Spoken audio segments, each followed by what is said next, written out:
সুপ্রিয় দর্শক, আসসালামু আলাইকুম। আপনারা সবাই কেমন আছেন? আশা করি সবাই ভালো আছেন।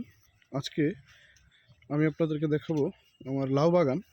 আসলে সময়ের অভাবের কারণে আমি আপনাদেরকে এই চাষাবাদগুলোর চাষ পদ্ধতি এবং ভিডিও দেখাইতে পারি না। এবং আরেকটা বিষয় হলো, আমি আসলে কৃষি সেক্টরের এই বিষয়গুলোতে নতুন।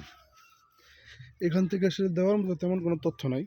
তবে এইটুকু তথ্য আমি দিতে পারি যে আসলে লাউ চাষে করতে গিয়ে আমি আসলে কী ধরনের সমস্যার সম্মুখীন হয়েছি, কী ধরনের সমস্যা ফেস করে আসলে আমি লাউ চাষ করছি। আসলে এখনও আমি সফল হইতে পারি নাই, কিন্তু ব্যর্থতাটা আমি আপনাদেরকে দেখাইতে পারতাম।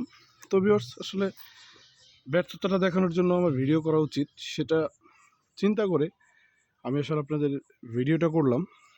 এই মাচাটা আসলে অনেকখানেক জায়গা নিয়ে, কিন্তু এই মাচাটার প্রথমে যখন লাউ আসে জালি ছাড়ে, সেই জালুগুলো সব মারা যায়। আমি আসলে এখান থেকে কোনো লাউই সংগ্রহ করতে পারি নাই, বাজারে বিক্রি করতে পারি নাই।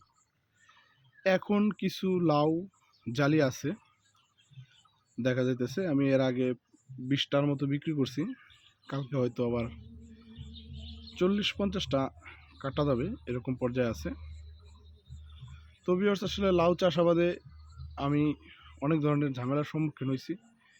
আস্তে আস্তে সেগুলো কাটাই উঠছি, ওষুধ স্প্রে করছি, যে কারণে জালি পচে যায়। সেই কারণগুলো আইডেন্টিফাই করে আমি ওষুধ স্প্রে করে আসলে এখন মোটামুটিভাবে ফল আসতেছে।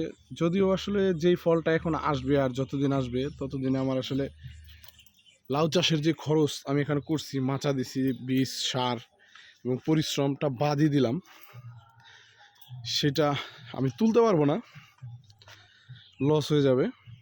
তারপরও যেই সেক্টরে আসেন, টুকটাক লস হইলেও শেখা যায় এবং পরবর্তীতে এই সেক্টর থেকে ভালো কিছু করা যায়। আর আমি আমার অভিজ্ঞতা আপনাদের মাঝে এখন থেকে নিয়মিত শেয়ার করব। সবাই আমার ভিডিওটা দেখবেন এবং লাইক, কমেন্ট, শেয়ার করবেন। এবং আমার ছোট্ট চ্যানেলটা এখন অনেক ছোট। এর আগে আমার কৃষি হাউস বিডি নামে একটা চ্যানেল ছিল, সেই চ্যানেলটা মোটামুটি ভালো বড় হয়ে গেছিলো এবং চ্যানেলটা মনিটাইজও পাইছিলাম। বাট কোনো এক কারণে আমার চ্যানেলটা আসলে নষ্ট হয়ে যায়, ডিঅ্যাক্টিভ করে দেয় চ্যানেলটা। তারপরে আবার নতুন করে আসলে অনেক দিন ইউটিউব থেকে বিরত ছিলাম, এখন নতুন করে আবার ইউটিউব চ্যানেল খুলছি এবং আপনাদের মাঝে ফিরে আসছি। সবার ভালোবাসা এবং দোয়া আমি কামনা করছি এবং সবাই লাইক, কমেন্ট, শেয়ার করে আমার পাশে থাকবেন। ধন্যবাদ, সবাই ভালো থাকবেন।